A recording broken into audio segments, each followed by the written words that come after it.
Okay. So everyone, welcome back to the latest episode of the Martin Sibley Show.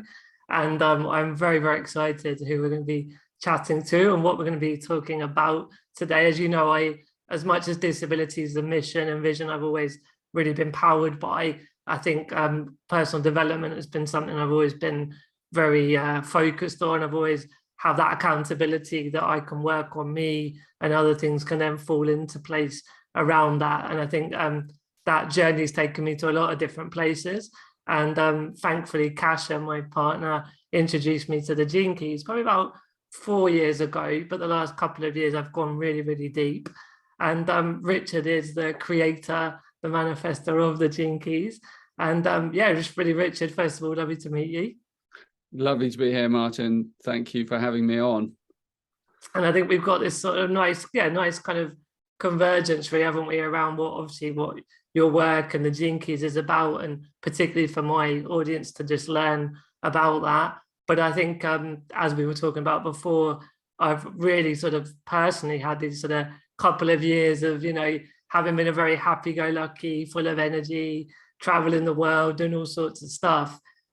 Just a few sort of difficulties came along, and I think everyone can relate to that. There's always parts of times of life where life kicks us around a little bit, and I think it's just so important generally to have an understanding of what's going on and the tools to help us. And I think for me, that's what you and the Gene Keys have brought into my life and been such an amazing help. Really, it's just having that. Okay, this is normal what I'm going through, and also it might take a bit of time to work through. But as well as that, just purely having the tools. So first of all, just a big thank you for bringing the Gene Keys into the world. I know you've answered this thousands of times, but for people, I kind of laugh because I've seen you on so many podcasts now.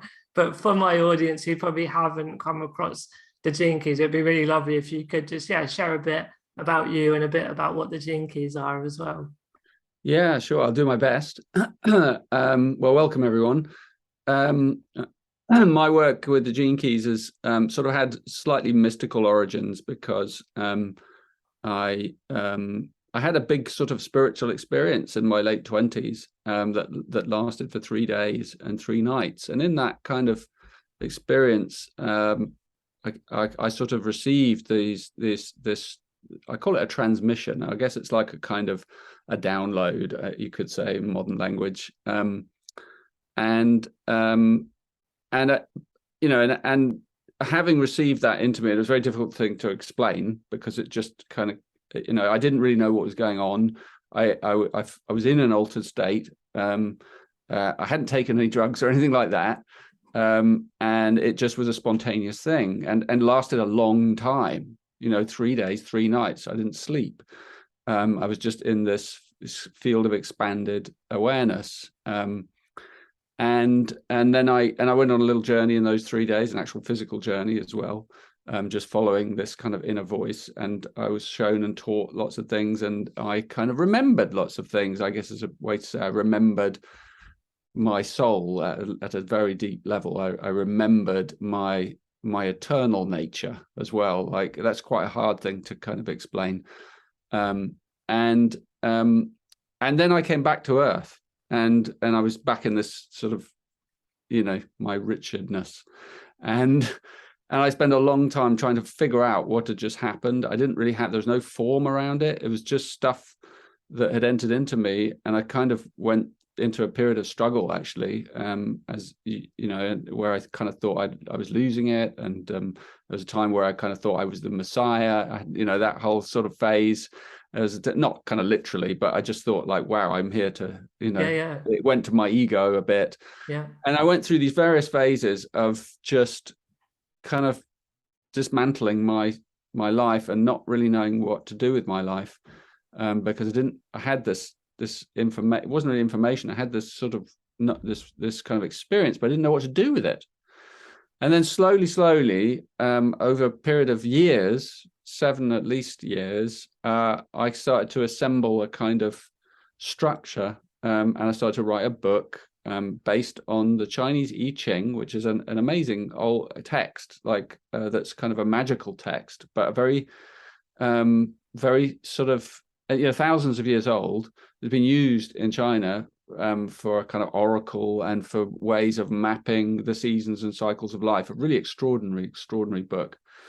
And I sort of based my contemplation on that book, but it wasn't. I didn't really sort of know anything about the Chinese I Ching. It was just that became my sort of framework, and out of that grew this book called The Gene Keys. And the interesting thing about the correlation and why it ended up being called The Gene Keys is the Ching has a mathematics to it, has a structure based on symbols, and there's 64 of them, and they're broken up into different kind of symbols. They're called hexagrams. And the structure of that patterning is the same structure as human DNA. I mean, it's been written about by quite a lot of scientists and who are interested in these things. And people just going, wow, isn't that interesting that someone 5,000 years ago stumbled across the same pattern as human DNA, the codons and the codings of the mathematics of the structure, and they discovered that life could be mapped into that code. And then thousands and thousands of years later, we discovered it in the body. Crick and Watson discovered it from looking into, actually figuring it out. There it is inside every cell. And so I kind of realized that was a kind of code for life, or a code for consciousness. So when I wrote the Gene Keys book, it became, it's a big book, like a code for the consciousness of humanity. Yeah. And in it, I looked at deep psychological patterns of human nature. So I looked at the shadow patterns, which are the struggles and the challenges that we have archetypally, and the fears and the victim patterns that drive us and motivate us at some deep level. What and was then some of sorry to interrupt, I'm just going to clarify with the shadow work and the archetypes. Interrupt, I mean. Is that from Jung particularly? Was that sort of informed or inspired from Jung, or not specifically from Jung? I love Carl Jung and read his stuff when I was younger, and even at university wrote a paper on Jung. And so I was always interested in that sort of mythic understanding of the shadow and our fears and the archetypes that lie in us. So definitely. Cool. And then, so from there, so I identified 64 shadows, shadow patterns, fundamental patterns, which broke up into other patterns. And then within those patterns, I had a revelation that there, through the experience I'd had, that there were gifts. So that in every shadow, in every difficulty, there's a specific gift waiting to be unlocked. And it's a bit like, so I started saying every shadow has a gift hidden in it, which is really interesting, because then it means that the things that you find hardest in your life are actually gifts in disguise. So if you have the courage to look inside those difficult places, you can harness and unlock those gifts, and so there's a sort of genius waiting hidden in the very last place we want to look. And that became the fundamental technique of the Gene Keys, shadows and gifts. And so it's a bit like the shadow is the seed, and then the gift is the flower, that if you're able to water that seed and kind of go through a transformation of those difficult places in your life, then these gifts start to emerge. And then there's another level as well, which I kind of discovered, there was no word in English for it. So I went to the Indian Sanskrit. It's a word called siddhi. So I call them siddhis. People think I'm often saying cities in America. It's siddhis. And a siddhi is a divine expression.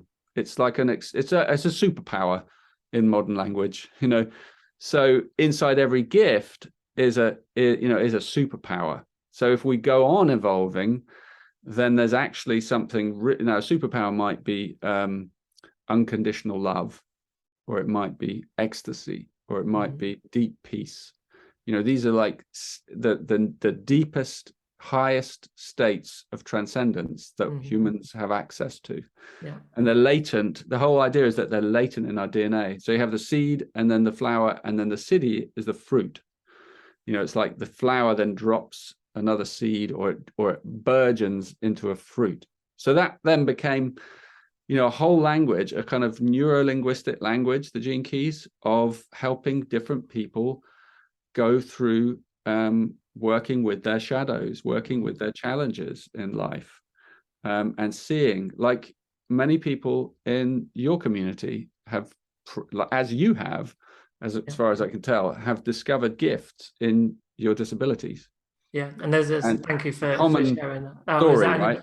Every time I've heard you explain it many times, but every time you explain it, I still take something new away from it. So thank you for sharing that for well, me. Yeah, and easy for me to say that, but I really appreciate the courage it takes. You know, it must have taken you to kind of dig into those, and others who really have to dig into that and find, like, well, what the hell is the gift here? Yeah, I mean, I think interesting. There was a long period for me where, and I know that there's also lines in the gene keys, and I think we'd both be mindful of giving loads of information up front to people that haven't come in to contact with the gene keys. But I know that in my profile, and that's probably a good thing to mention, we can mention at the end as well, that you know, people can get a profile right from the gene key website, which shows your personal sort of mapping, as you say, with the gene keys based on where you're born and what date you're born. And so I've you know, got my downloaded PDF of my hologenetic profile, and I know that one of my lines of the 6 lines is denial. And so I actually spent most of my childhood and a bit of my 20s where, like, I'm in a wheelchair and I need full-time care. So obviously I knew I was disabled. It wasn't like denying the fact I needed a wheelchair, but I suppose the word would be assimilation. It was like, this isn't going to stop me. And that's not a bad thing. I think there's a nuance between taking a challenge, as you say, a shadow, and finding that gift. But when you're denying the core truth of it, there was definitely a lot of denial of, I wasn't completely accepting deep within myself that, you know, actually having to have care every day sometimes just pisses me off. Like, and I was always this happy, positive, can-do guy, which I still am at my core now, but I was denying that truth of some of the downsides of having a disability. And so I think that's just a nice example, I suppose, of my personal journey of where, I understood more through reading your books and doing your courses that, you know, the denial part resonated, because I realized I'd been almost denying parts of that reality of sometimes it's okay to just be a bit frustrated about some of the things I have to deal with. But one of my gene keys on my main profile, the activation sequence, is the 37, and it's the shadow is weakness. So obviously there's a total literal thing that, like, physically I'm very weak. Like, even my upper arms are quite weak, as well as my legs. But when I look at my sort of work and my career and around equality for disabled people, the gift of the 37 is equality. And as I've gradually contemplated more around this whole notion that I have that physical weakness, but actually through that there's this equality in that. And also I meant it more in the political way, but I've then through your teachings understood it also to be about balancing the masculine and the feminine. And like, that's just been a fascinating journey for me. But when you get to the city, it's tenderness. And that's just transformed my work, because so many disabled people are understandably feeling quite victim. So that's definitely a shadow state. But when you can get to that level of understanding, equality and tenderness, it just changes the game, because you're not going, the world hates disabled people and disabled people are just having a bad lot and everyone else is being a horrible oppressor. You understand how to join all of that into a more harmonious solution. And even my day job running this marketing agency, understanding tenderness has been a complete game changer. So I just hope that some of that kind of personal sharing gives a contextual sort of, example layer to what you were speaking to from the theoretical side. But yeah, I'd love to hear any thoughts you've got on that as well. Yeah, I think you're, I mean, I really admire the journey you're on, and and anyone, like I've met so many people who have used the lens of the gene keys to help them with really deep difficulties in their life, across the board, all kinds of things. And I sometimes look and I just think, wow, I had no idea that these teachings were going to go so deeply into so many areas of suffering, and so I'm very honored, and I can't, when I hear those stories and I see that this is kind of helping. And I think it's about almost like, you look at your life and you see that things are shit in some respect, and maybe you've been dealt a tough hand in some way, whatever it is. But then what if that thing actually contains a gift, but you haven't found it yet? And if you just ask that question, what if can change your whole life. Because then if you say, okay, I'm gonna take that, I'm gonna give it a try, then you have to go on a journey into that what if. There's no kind of quick answer, is there? It's like the journey begins. Takes time as well, right? Yeah, I'm willing to explore that there might be. And just that little bit of opening the door can change everything, because then instead of walking as a victim, you're walking with, like, you might still have a bit of that victim programming around, let's call it, but you're also starting a journey of empowerment, of self-empowerment. And only you, only you can do that. No one else. I mean, you can get help, but no one else can kind of do that, take that first step. The first step's the hardest, I think, anyway. And I mentioned earlier personal when was development. do you remember when your first step was, when you first kind of turned? See, actually, a lot of it makes sense looking back. So like the way I explained about the 37th gene key and the weakness, and like now I see that. But like, I mean, the exact moment that became more apparent, it's hard to pinpoint, because it's a process and it does take time.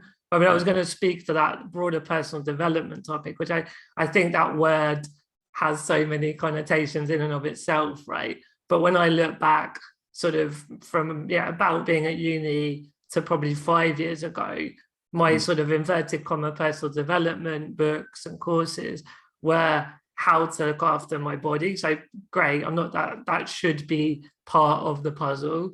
There was the sort of, the mental, intellectual side, which I think I've mentioned to you in some of our interactions before. I've always had almost too much pride that I've been blessed with a good intellect, because it feels like it compensates for the fact that my body is weaker, inverted commas. But, so there's a lot around that. But I think one thing for me that I actually resisted for a long while was that notion around spirituality and soul, because I think we all know how religion can create a negative. Again, there are positive versions of religion for sure, but it certainly, for me growing up, it wasn't a religious upbringing, and my parents were sort of not so for religion, shall we say. So I think there's a lot of, in today's society, that the word spirituality can just seem a bit abstract, and it may be a bit of a negative connotation. But when you were talking about your Richardness, but then this sort of greater feeling, there's something else is going on there. Like the last 5 years, however much I tried to almost not want that to be true, because it was a bit weird or it was a bit scary, life just kept making me see it, until like the last 2 years I was like, okay, I give in. There's totally some greater point. And I also love how science is catching up with those traditional, more mystical narratives, like with quantum physics and that kind of stuff. But the minute I understood how all of the universe, all the world is so actually truly connected by energy, and how synchronicities happen. Like we were talking about how Kasha mentioned the gene key, and now here you and I are talking. Like that's just fascinating. So I think, to your question, when I first understood the notion of energy about 4 or 5 years ago, that was a big game changer of me. I used to travel the world literally a lot. I've been to Australia, America, all over. And I was always trying to find something. And the last 5 years, I love being at home in the garden with the dog and Kasha and doing all my projects and my work and everything. But I've started to journey inwards. So it's quite a long answer, touching on a few different points. But I feel like that for me, sort of 4 or 5 years, was when I understood that going inwards opened up so many gifts and cities, to use this articulation and terminology. But people watching will have other words as well, I'm sure. But I think that notion is what really, really changed things for me. Yeah, I agree. And the Gene Keys is really an inner journey, or a series of inner journeys, lots of inner journeys. As you mentioned, one of the ways, a nice way to engage a friend is to get a Gene Keys profile, which is just a kind of thing on the website, and it is done through time, date of your birth. So if you're listening to this and you're curious, you go to genekeys.com and free profile, get your profile. And it gives you the beginning of a journey that you can then contemplate for many years. There are specific words like, Martin's just mentioned, one key, one of your main keys, which is that one about equality, and therefore, and each one of those keys, as I said, there's 64 of them, and we have combinations of them that apply to us more strongly in different parts. So like there are ones that kind of run our relationships, and then there are ones that help us create more prosperity in our lives, and there are ones that help us get grounded in a sense of purpose. And so there are a series of journeys that you can do, which I've created online programs so that people can follow step by step in your own time, in your own way.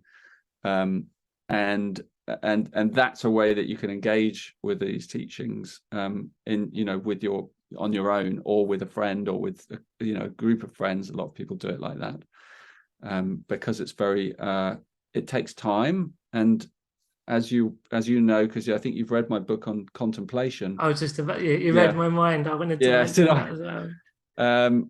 It takes time. You have to contemplate these keys and their meanings and their stories. You have to apply them to your life. It's not, Gene Keys is not a information based thing. It's not science. It's not information. It's not education in that way. It's wisdom. And we're not used to wisdom. So you kind of have to approach it in a different way from our training, our left brain training that we had at school. We're completely one-sided. And we don't realize it. But there's a whole other way of learning, which is through the right brain, which is intuitive, and it involves quantum leaps, and it involves the art, what I call the art of contemplation. And contemplation unlocks wisdom, as opposed to knowledge, which is about information, taking in information. Wisdom comes from the inside out. Yeah. Knowledge comes from the outside in. Yeah. You can then know it and you can share it, but you've got to take it in and remember it, and then or prove it and then put it out. Wisdom's already in there. It's already locked in there in the cells. So it's a different way of knowing things. Knowledge is a way of knowing things, but wisdom is another way of knowing things, and it's a different way because we know them intuitively. Yeah. So like science might not be able to prove that the things that I said, like, yes, I had this experience of being one with everything or whatever, but wisdom proved it without any doubt, because I had the experience through every cell of my body, and I'll never, ever forget that experience. I can't. Yeah. And some of us have had those glimpses and those flashes, in different ways. And Gene Keys is about helping us extend into those higher states, those more transcendent states. And in order to do that, we have to shift some of that shadow stuff out the way that gets in the way. And if we don't get through that, we never can really get to these more transcendent states. Yeah. So that's what contemplation helps us with. It helps us look right into the core of our problems and challenges. And the Gene Keys gives us a language, because it starts with our shadows. Like you said, you have to grapple with a word like weakness, and you're like, oh my God, what does that mean? That can mean so many things to so many different people. If you're a woman and then you get weakness, you're like, there's a whole train that just opens up for you. If you're disabled and you get weakness, there's a whole train. If you're trigger central, yeah, so many triggers. Yeah. But you've got to go into that. Well, what is that? What is the story? And what's the gift? If the gift of equality is hiding inside that, how do I get that? So the Gene Keys book helps you go on that journey, and the teachings and the audios and the programs and things I've done, they all help us to go on that contemplative journey. But the mystery of contemplation is it can't be done for you. It's not, it can't be done by looking in a book or learning it from another person or a teacher or a guru or anything like that. Or, it can only be done by you going on this journey of contemplating your life, and really you've got to go inside. As you said, you've got to, that means you might start to do some internal practices. It might be meditation. It might be, all kinds of things that you do. It might be visualization. It might be some form of yoga system, or something that just focuses your awareness regularly inside, and because it's inside the body that we find all these things. It's all kind of encoded in the body. That's why, again, it's called Gene Keys, because the codes are in our cells. And so even these heightened states that I'm talking about, they're actually triggered inside our cells. That was the experience I had in my 3 days back in my 20s, is that it was a cellular explosion that happened inside me. I mean, it was so physical. I've never had a more physical experience in my life. And I was completely transcendent of the physical body, but my body was on fire, with light. And it was so physical, it hurt. But it hurt with like a beautiful way. Anyway, I've never had it like that intensity and for 3 days. And I mean, when you've told that story, I can't actually imagine what that must have felt like. But I know that when I've had sort of inspired ideas around how we can progress things in the disability inclusion side, and even things around what the sort of entrepreneurial side I do, like I'll just suddenly be lying in bed at 1, 2 in the morning and I can't sleep, and I'm just like you say, downloads, just these ideas are just hitting me, and part of me is going, it's 1 in the morning, not the right time now, I need to sleep, I've got stuff to do tomorrow. But for whatever reason, there's just these inspired, intuitive ideas just hitting me. And I vaguely remember something that Michael Jackson or Prince, I can't remember which way around it was, they'd have an idea for a song at sort of the middle of the night, and they'd have to write it down and get it captured. And they'd say to someone, because if I don't, I'd say it was Michael Jackson, they'd say, if I don't download this and write it down now, bloody Prince will get it and he'll get that hit. So, I think so that's that other way of seeing how we do have these intuitive, inspired ideas, and we just don't often talk about it in such a overt or clearer way, because we're just not quite sure, as you say, because if science doesn't 100% explain it, so and of course, like many people totally are in with that and agree with that, but I just also know that some people have that skepticism, and that for me, I went through that myself, so I like to speak to that skeptical, cynical side because I was there. But then when you go through it, it really is it's just so many benefits from coming out the other side of it.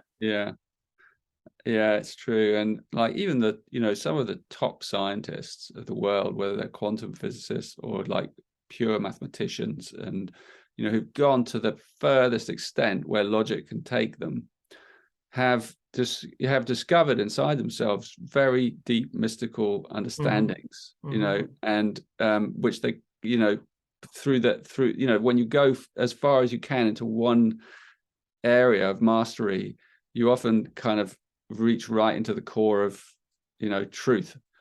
And so it's a paradox in a way when you hit paradox, and I love also how science is kind of hitting paradoxes. You can tell when it hits a paradox that you're close to truth.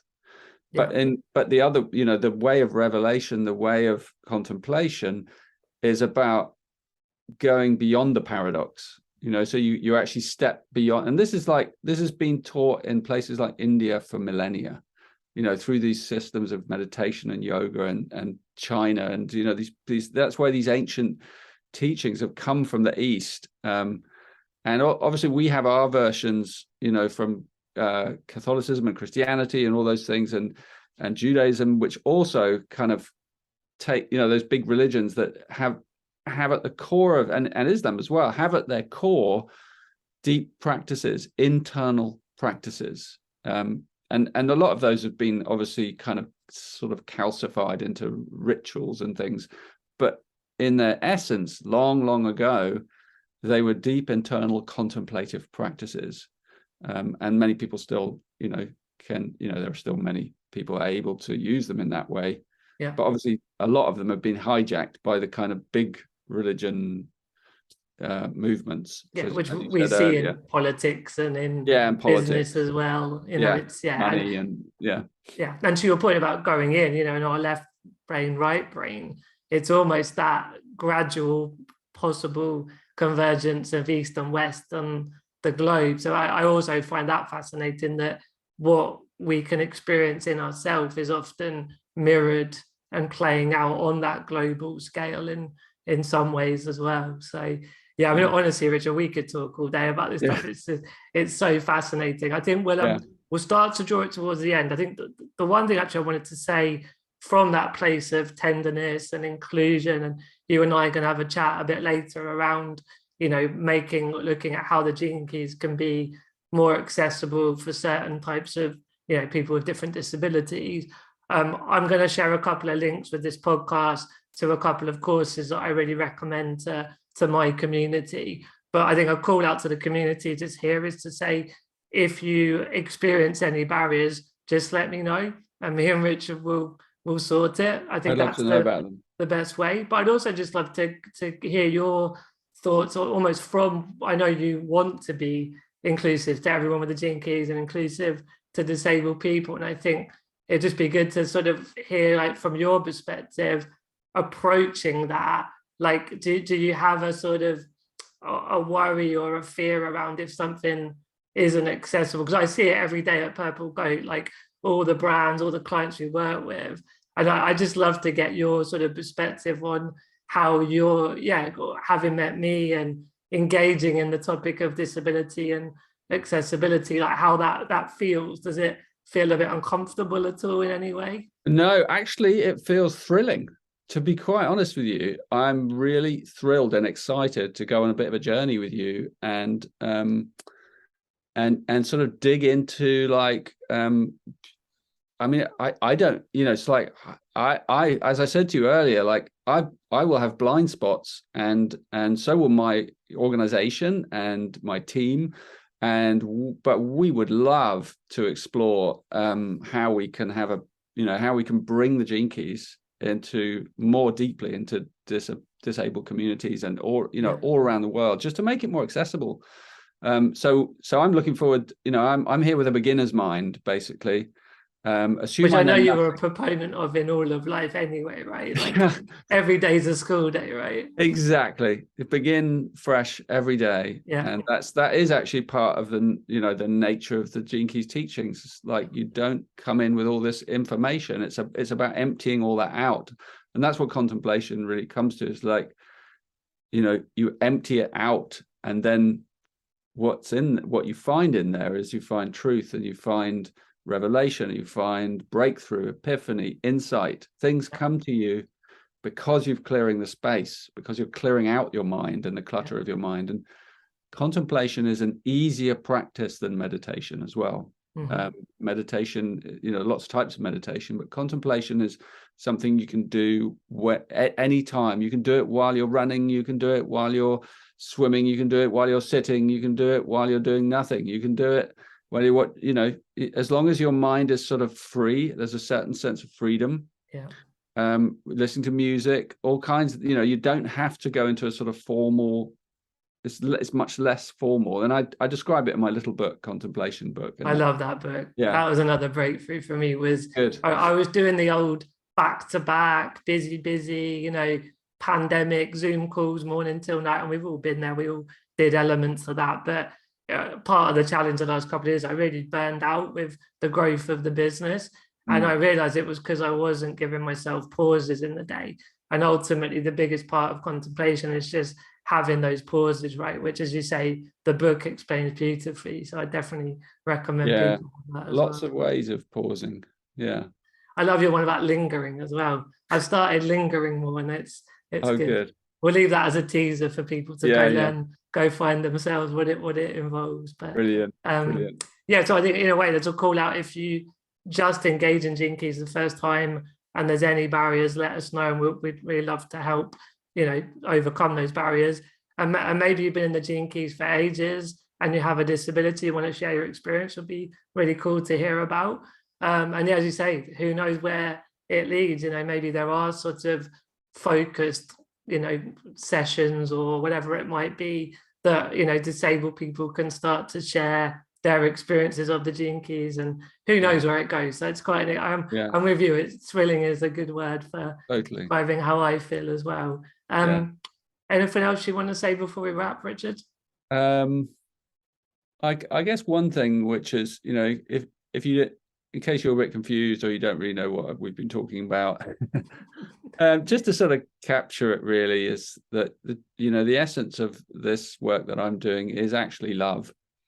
You mentioned tenderness, and it does come down to that, the love of oneself, that going deep into the nature of our being, and that is a journey of love. And it's not just the love of oneself is then kind of captured through the love of others, so it's about opening up our vulnerability and being whatever our vulnerability is, and being strong in that, and therefore it's all about this, opening from here and trusting in letting others see you and letting others know you. And that's a big step. That's a courageous step. And for anyone, regardless of what your physical situation is, that's one of the biggest steps any human can take, is opening up their heart to another, especially when you feel vulnerable. So the Gene Keys is about helping that process, and it's really exciting. We're also a global community, and so if you're interested in engaging, please come along and just get involved in one of the programs and stay in touch. Yeah, I echo that. And if anyone's got questions for me of my experience, feel free to shout as well. One thing I'll say, Martin, is if you go and get your free profile off the site, there's a little box that the thing where it says, "Do you want the mailing?" And you should go, "No, I don't want it." If you click that box, you do want ours, because every week you get every week you get a thing called the Pulse, and it's what it does is it shows you the Gene Key of the moment as it passes through. So it's the archetype of the moment as it's passing through the world. And it's really interesting, and you won't get masses of advertising, because that's not what it's about. It's storytelling, and it's like a love letter that we send out every week to our global community with little inspiring things. This is the key of now, and it gives you the word of that key, and some gifts, like a little audio journey, or so it's a way of staying in touch with the Gene Keys global community. So you might want to click that little box when you get your profile, the one that you normally don't click. I received the post, and as you say, it's great just to get what the transition of the moment is and to contemplate it. And I know at the moment the 41 is very much about new beginnings, so it's a perfect time to get. Obviously, it depends when the podcast goes out live. It might have been a week or so before, but as we're recording this, it's the 41, and I think people will find that quite interesting going into the sort of Chinese New Year and everything like that. Yeah, totally. All right, well, Richard, really amazing to meet you and to chat around all these amazing, thrilling topics. And everyone, thank you for watching and listening. And we'll catch up again soon. Bye-bye for now. Thanks, Martin.